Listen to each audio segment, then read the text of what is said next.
السلام عليكم ورحمة الله وبركاته. لما أصحابتي الكحران يوتيوب باي بودكاست ودوادا ذلك استاذ جوكتانين ما تستعوان كساركتين وحنو كهل دونا أخرسك إيدا نيرضة وحا مانتي مرتي إيوه استاذ عبد النور ديرو oo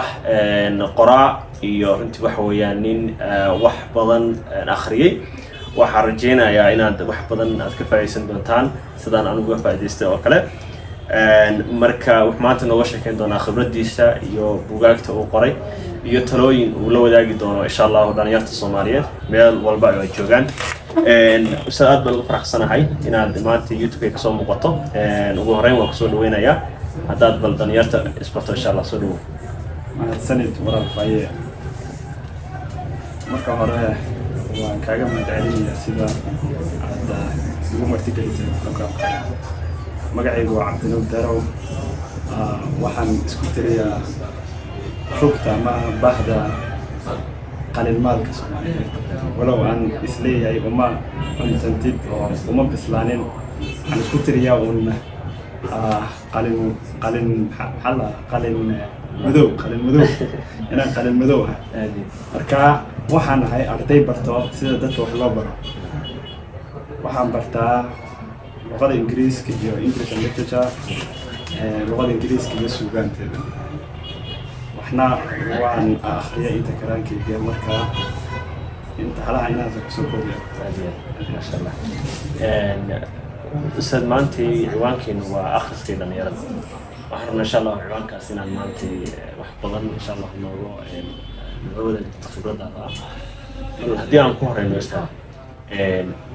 waa maxay wax tan qeextaan yaraan ku soo ustaad faahiye markaynu ka hadlayno akhrisku waa badweyn marka waxaan u malaynayaa waqtiga aynu haysano hadda looma saamaxayo waxaan ka baqayaa inaynu ku dhex qarqoon marka sida daraadeed marka waxa fiirinayaa maxaa laga yiri qaamuuska afka Soomaaliga ee marxuum Yaasiin Kennedy inka loo rajay Allah naxariistee ba ereyga akhri wuxuu ku soo koobaya erey ama hadal qorin kicin ama ku dhawaaqid ama naqd guulay sidoo kale dictionary-ga ama qaamuuska af Ingiriisiga لورنايي أكسفورد أي يسوون وحول ليه reading أرجع reading وحول معني يقول ليه فسر شذا قرال أما حالات أتفسرت قرال بوليه مركا هدي أن سك على أول إيران دريو أما أن أقاحه نمان كان psychologist اللي هذا أما كسم النفات كان أما علم نفسي ما وحين قلنا قانو psychology ayaa iyagu waxay leeyihiin bini'aadamku waxay leeyihiin shan meel buu ka dareemaa dareenka uu ka qaataa waxyaabaha loo yaqaan five senses luqada carabigana lagu yiraahdo xawaasul khamsa shantaas five senses kaas waxaa ka mid ah dhegta oo u xil saaran sideedaba inay wax maqasho isha oo u qaabilsan inay wax aragto sanka oo u qaabilsan isagu inuu wax uriyo carabka isagoo u qaabilsan inuu wax testigayo ama dhadhamiyo dubka oo isagana u qaabilsan inuu muxuu ahaayay qaabashada marka waxay leeyihiin nimankan kasmonafeedka ama psychologist waxay leeyihiin shanta dareen markaynu soo sheegno dhegta ayaa u da'weyn bay dhegta ayaa u daweyn marka loo eego afarta kale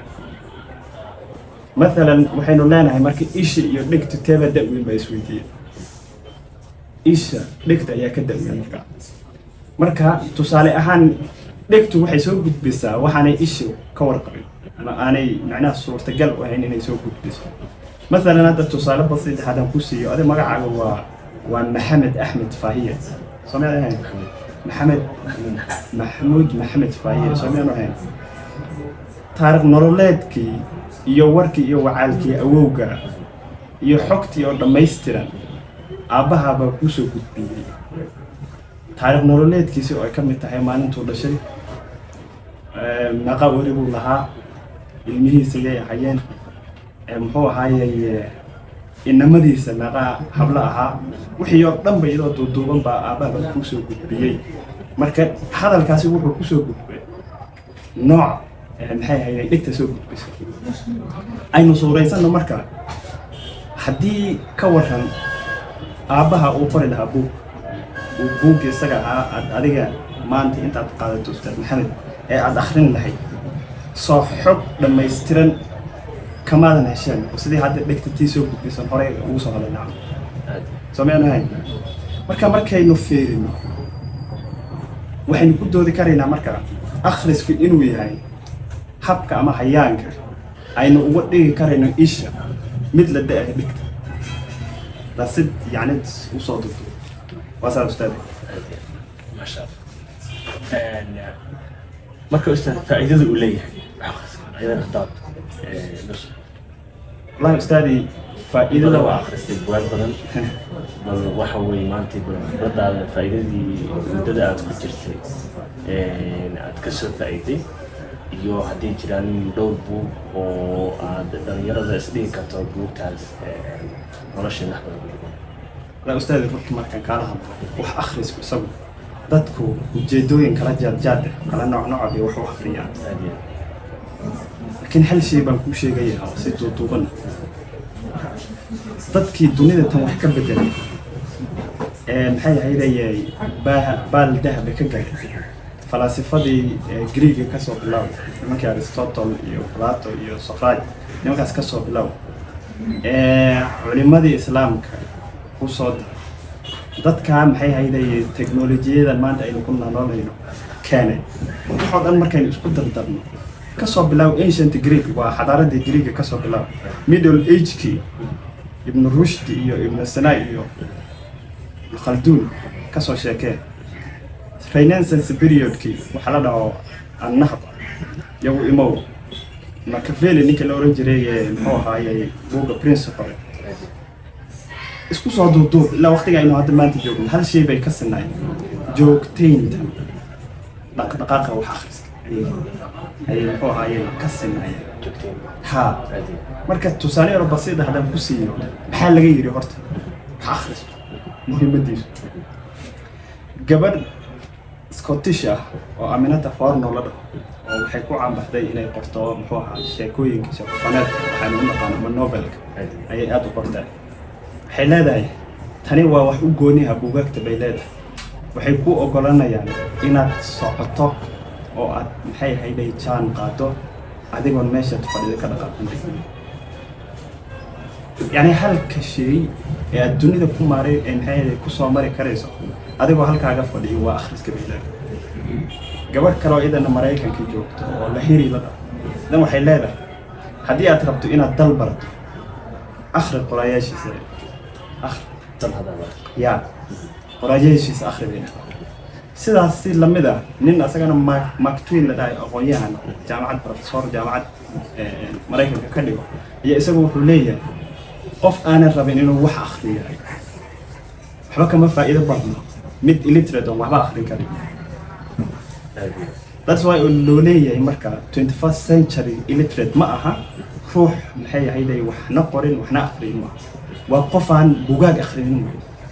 بروفيسور جامعة هذا ضده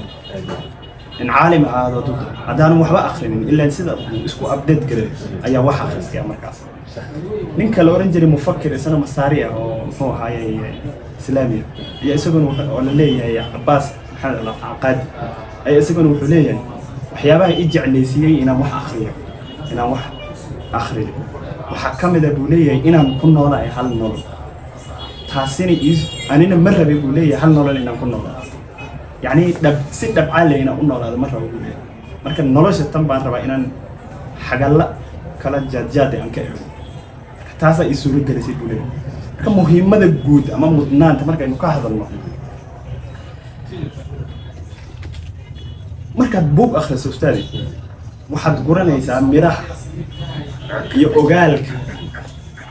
dadkii maxay ahaydey xadaarooyinkii soo maray waxaad dhex maquuranaysaa badweyn oo muxuu ahaayey sida wax loo xalliya afkaare ayaad ka helaysaa dhibta adiga aad markaas ku hayso ama waxyeelada ku hayso ayaad xal u helaysaa marka waxaad noqonaysaa qof markaas ku dhiiran go'aan qaadashada soo ma ogid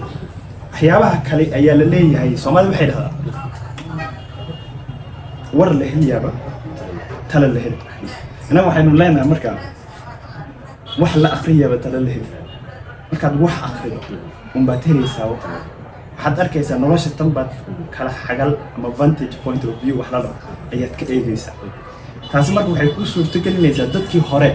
siday u fikiri jireen siday maxay ahaydayay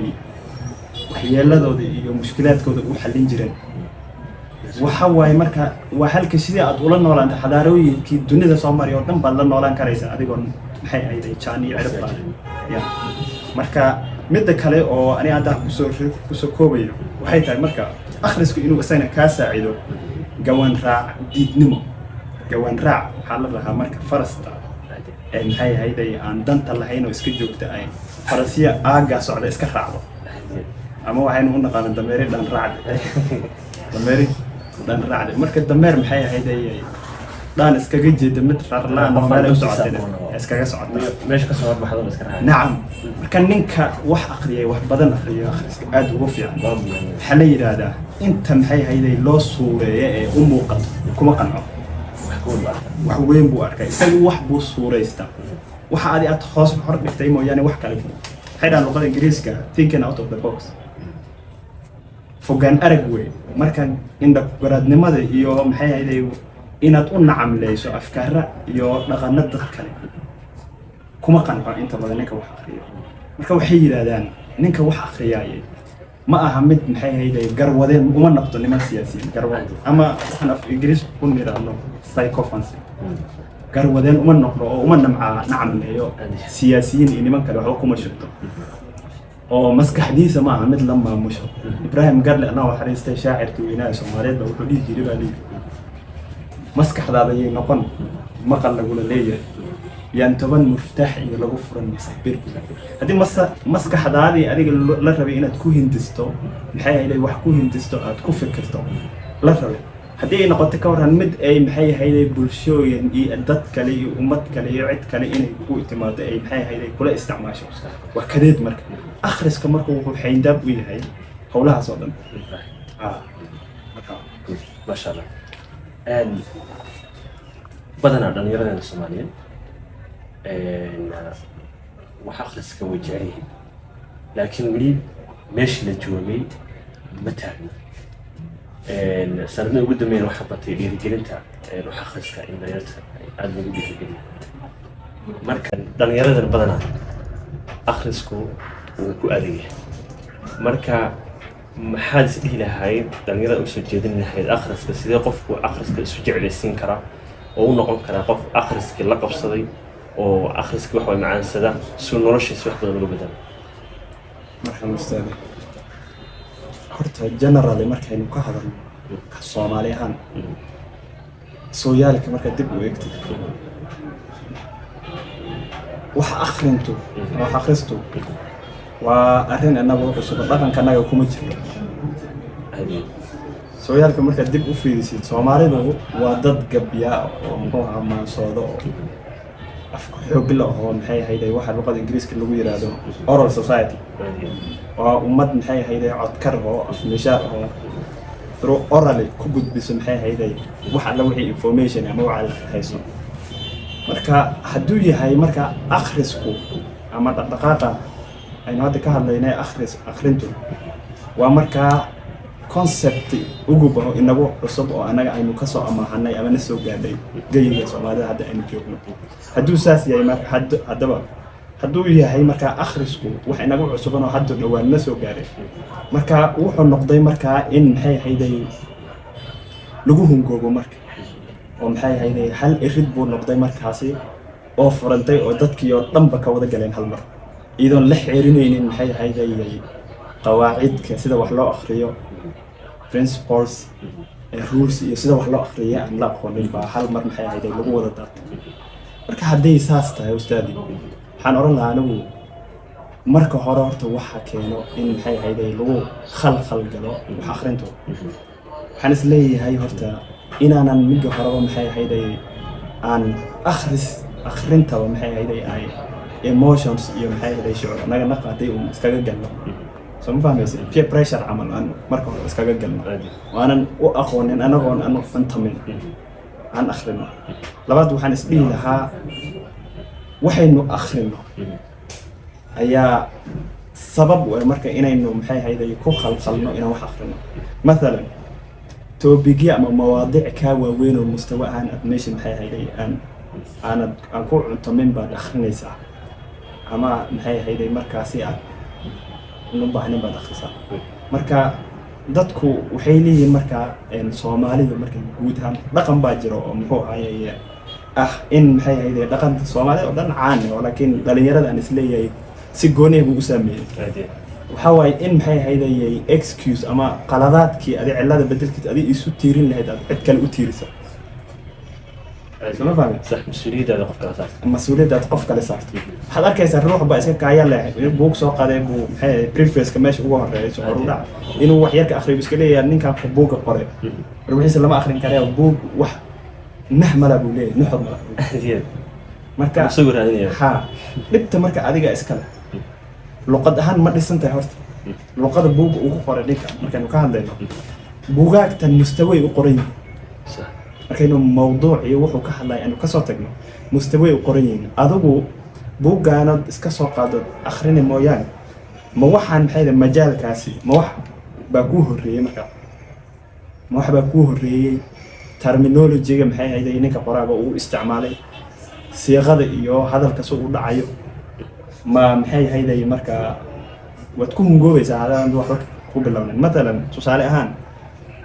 وأنا secondary dhiganayo ayaa waxaan akhriyay buug maxay ahayd soo iska soo iibsaday title-ka xoga ii cajabiyay oo buug Why Nations Fail la dhaho Axmelum in la dhaho qolay iyo ninka buug isaga ahaa markaan soo qaaday oo kala furay waan ku khalkhalay waxba waan fahmi waayay macnaheedu maaha in luqada Ingiriiska maxay ahayd markaas ana dhibku ma saaray laakiin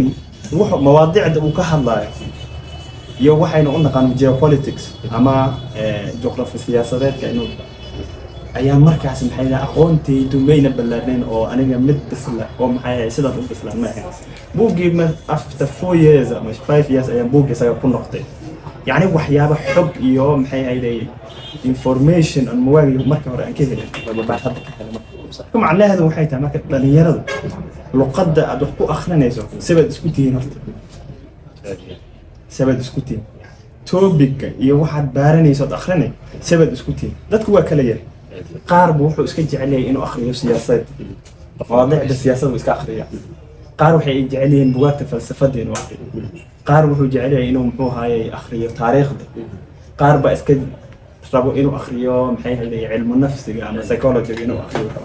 marka adigu maxad passion u tahay maxad akhrisaa سوف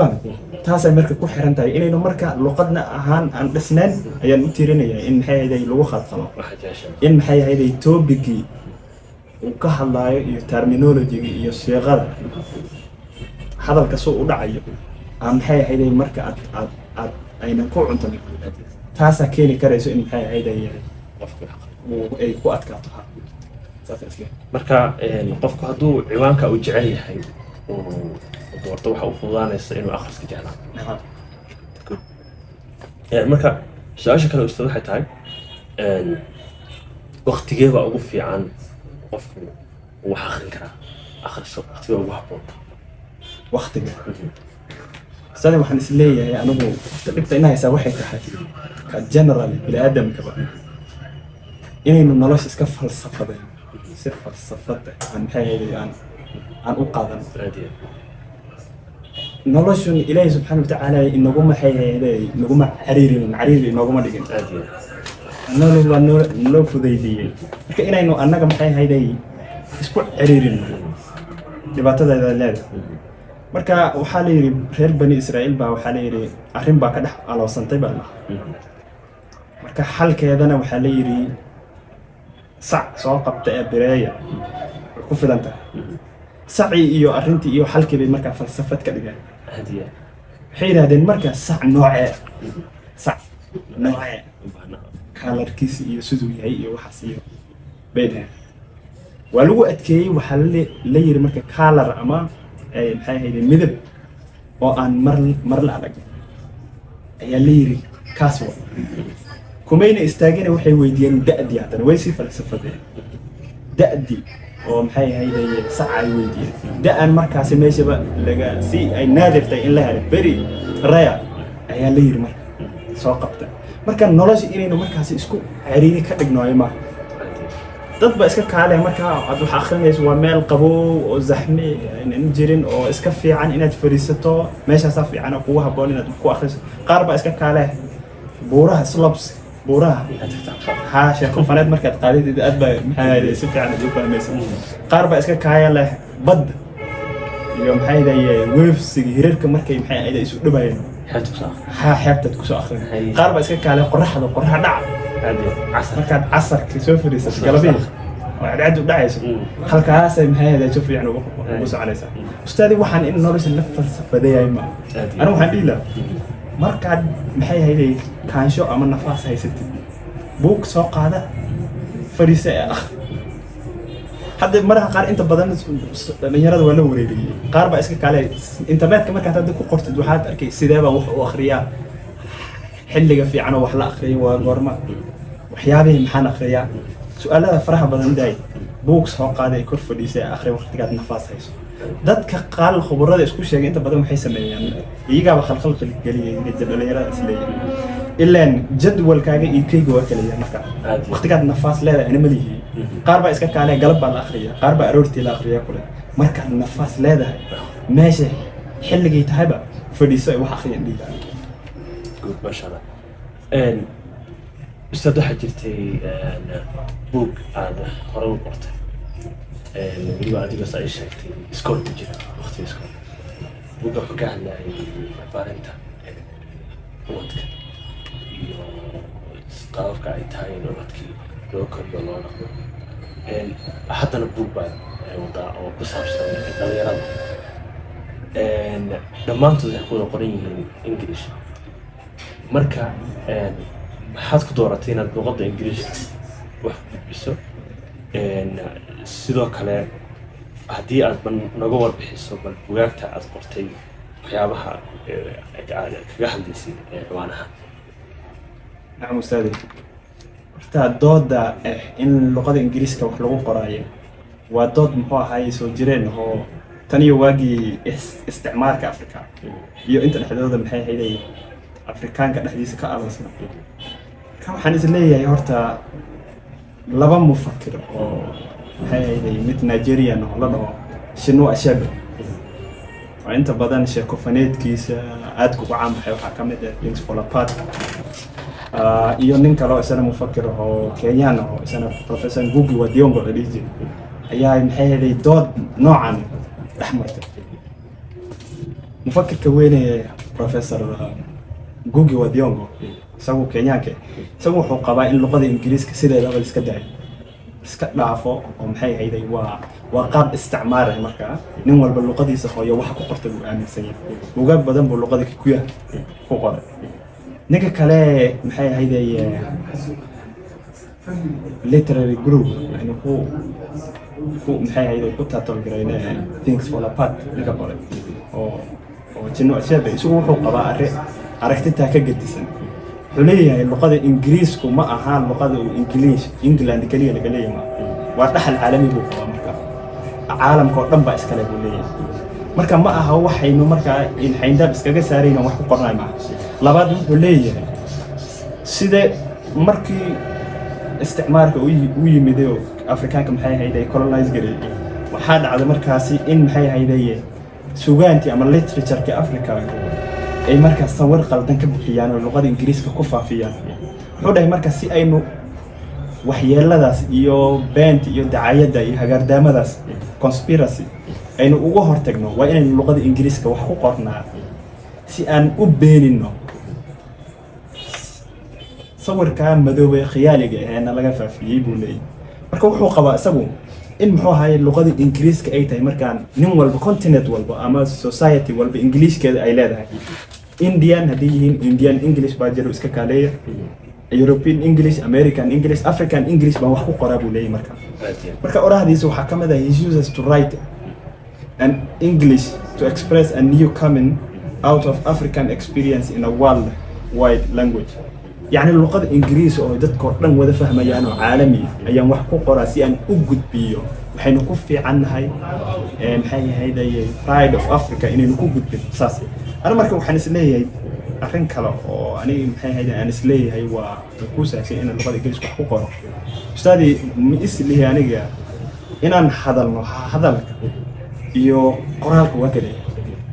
aniga af Soomaaliya ku hadlo سوفي عم بان هي وكوميونيكيت جرا لكن القرآن وحو أباهي وحرفت وحو أباهي إن البلاغة يوم هي ده literature figurative language كا يعني القرآن طالما بلاغة أباهي وحدت كسو جود بينيس أخونا كلية لقد يكون أقوم تكون جود بينيس مهم ويمرك اللقاء داسي ما يتهي مد بالسل وم هي ده أتقانه رقم كذا كسو جدي سأد وقارنه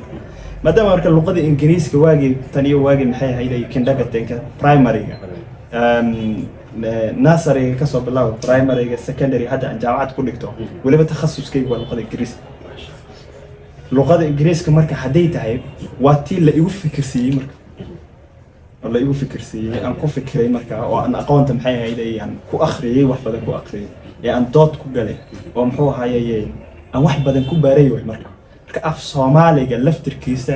qoraalkiisa iyo farqurxinta hadda way is socotaa oo waxaan is leeyahay insha Allah muddo dhow laftirkiisa wax baad ku soo saari karaysaa ustaad buugga hadda wado muxuu ka hadlayaa buugga hadda aad qorista wado dhalinyarada ku saabsan ustaad buuggan muddan soo waday horta 2 sano soo dhaafnay inta dhexdeeda ayaan islaha xoogaa maskaxda wad maalayso baxtigiisa iyo maxay ahayd researchkiisa ayaan sameynay waxaan is leeyahay buugga kan waa horta guud wuxuu ku saabsan yahay doorka dhalinyarada iyo waxaas inta badanna maxay ahayd waxaan diiradda saaray dhaqankan hadii waxaan ku sheegay afkaar guracan oo reer galbeedka ay aad u faafiyaan oo aan is leeyahay ma dhalayso oo dhiiqaysan oo indha ku garadnimo materialism secularism liberalism waxyaabaha in u naqaano hadda ay faafiyeen oo muludnimada iyo dhalinyarada waxa saameynay ku leeyahay marka in maxay hayday hadii waa aniga ku sheegay Ibrahim Garle shaacirka weynaa Soomaaliyeed Allah u naxariistay isagu wuxuu dhahay baa ku dhahay maskaxdaada ay noqon maqal lagu leeyahay يعني toban maftax iyo lagu furin masaabiiq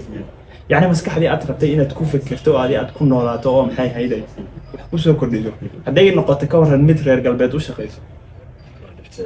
oo lagu suuriyo dhaqankaada lagu la foolxumeysii oo adiga nin jiriba ma maxay hayday takadaka baatayleer dhaqankii reer galbeedkana saas lagu soo faafiyay hadda in maxay hayday jinsiye iyo maxay hayday dadka amaan nin naag maxay nin ha u tago naag ha u tagto halaas ay maraysaa oo dadka ay advocate gareeyaan meediyaha iyo suugaanta reer galbeedka literature iyo maxay hayday meelaha dhan wasaairo iclaamka lagu faafiyay ka hortag soo saar marka waxa leeyahay antidote waa daawo yani halkeeda raadinayay sidii aan anaga maxay hayday waxaas aan uga maxay hayday uga badbaadno noocaas u ka hadlaa waxaan sidoo kale aad u jeceshahay amaleynayaan fidigaas labadana aan jecelahay in qofku uu arko waxyaabaha uu arkay qof sidoo ku sugan yahay waxyaabaha ka baxsan qofku la kulmo arko way ka mid tahay meelaha la isku yimaado shirarka dhalinyarada gaar ahaan Afrika iyo caalamka saasheeka shirar badan baa ka qayb gashay oo dhalinyarada iyo waxa weeyaan lagaga doodayo oo isugu imaanayaan oo haddana qayb ka tahay saasheeka hadda waxaa u socota shir oo dhalinyarada ah oo ka dhacayo Djibouti marka shirka asagan ka waran maxaa faa'iido oo dhalinyarada soo jeedinahay inay uga faa'iideystaan shirarka iyo schematic ay qofka faa'iidada u keenaan afhamsan shirka kan ka dhacayo Djibouti waxaa soo maxay hayday soo yaglaysay baan dhina jamciyad weyn oo caalami oo la dhaho World Assembly of Muslim Youth WAMI acronym WAMI xarunteeda Riyadh maxay ahayd Saudi Arabia ayaa soo yeegleysay marka wadamo badan bay maxay ahayd all maxay ahayd countries in the world nationka ayaa maxay ahayd xafiisyo ku leeyihiin marka waxay aadka maxay ahayd uga taagan yihiin arrimaha dhalinyarada iyo nashaadka iyo waxaan u naqaan tanmiya bashariya personal development iyo productivity iyo sida maxay ahayd aan ummad islam oo productivity leh inuu soo saar leh marka waa dhaweyd bay maxay ahayd email isoo direen waxay u bidheen marka Kenya ayaan representative ka rabnaa yar qof oo nashaad leh oo dhalinyaro oo wax naqoro marka sidii bay marka igu invite gareena ma igu casuumeen inaan ka qayb qaato 14th conference oo ka dhacay Djibouti sanad walba waa sanad la marka sanad walba wuu dhaca kan waa Africa waqtigeeda continent walba oo ka dhaca next year marka Mareykanku ka dhacaya ka dambeeyay meelaha maxay ahayd Khaliijku ka dhacaya marka waa rotation marka waxyaabaha inta badan looga doodayna waa productivity iyo tanmiya bashariya iyo bini'aadamka sida maxay ahayd loo soo saaro waliba iyagoo diiradda saarayo dhalinyarada maxay ahayd islaamka iyo nahda iyo wax soo saarid iyo xirfad iyo akhriska ku xoojinta iyo waxaas waa noocaas marka insha Allah taariikh 10 baan baxaya insha Allah adduunka إن شاء الله ورجينا إن هذا يرسل وحويان كاتبته وحياة كسر فائدة إن شاء الله وذاقي بدنا مركي شركة السوي ما وحياة هو بدنا ممكن فائدة واحد هاي اسكو حرك غير في قفك مكان قدوية كان قدوية لكن مركز اسكت مع دان وشركة قوشانين وحنا قلنا السنة بالضبط واحد كارو ردوان كلابرتي قف ودن كلا جوجا مركز برته way ka fiican tahay adigoo wadanka dadka joogay taqaani marka dad kale ahweeyaan aad ka taqaano wadankaas marka waxa ugu muhiimsan waa linkis badan qofku uu leeyahay dad kala duwan meelo kala duwan joogo si way aragnimadiisii ogaalkiisii aqoontiisii ay markaas u siiyaan marka waxa soo gaarnay gabagabadii maxaad dhiirigelinaa oo dhalinyarada tala ahaan u soo jeedin lahayd ugu dambeyntii dhalinyaradu waxaan dhihi lahaa waa aniga ka mid ah laftirkay way afkii dhegta ismaqlaan baa leeyahay waxaan is dhihi lahaa horta wax badan hala akhriyo gaariye Allah naxariistay baa wuxuu dhahay hadduu ku kordhaa gabo mooye ku tarin garaadiyo way arag ilaa Maxamed antid geed buu haddii maxay hayday iska cunto aad cunto cabitaan aad cunto iska noolaato sida xoolo aad iska noolaato daad iska kaaya korto waad weynaato cirrowdo dhimato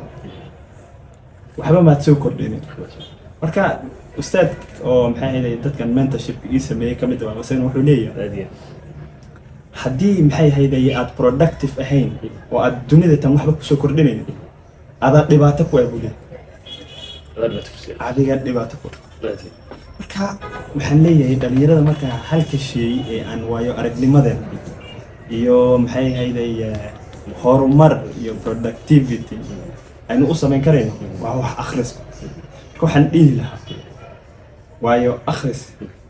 ama waayo arag noqo saasan dhihi masha Allah halkii waxaan maleynayaa Ismaaciil Miran oo kala لما هو الوداد واحد عيد وحوشوني يا سلام نبت الله أنت قرطي سلام هدية ما شاء الله مركو حلنا هاي صاحبيان انت إن شاء الله سوق الجوية الأستاذ كانوا عنده جمعة عناية سوق على الأستاذ كوجاك بدن وآخري ونوسو كوبي دونا إلا وحيش إلا تبدو إن شاء الله ونوسو كوبي دونا ومدير برمقال قارح إن شاء الله وكسر من دونا marka mar walba way janaalkan wuxuu furan yahay in aqoonta iyo waxyaabaha fursadaha ah laga sheekeeyo ustaadkan waan mahadcelinayaa waqtigiisa qaaliga ustaad aad ma santahay insha Allah muqaalkan isku ma rajeenaya aad ma istin saaxiibay kuna asxaabteena wadaaga ma santii salaamu alaykum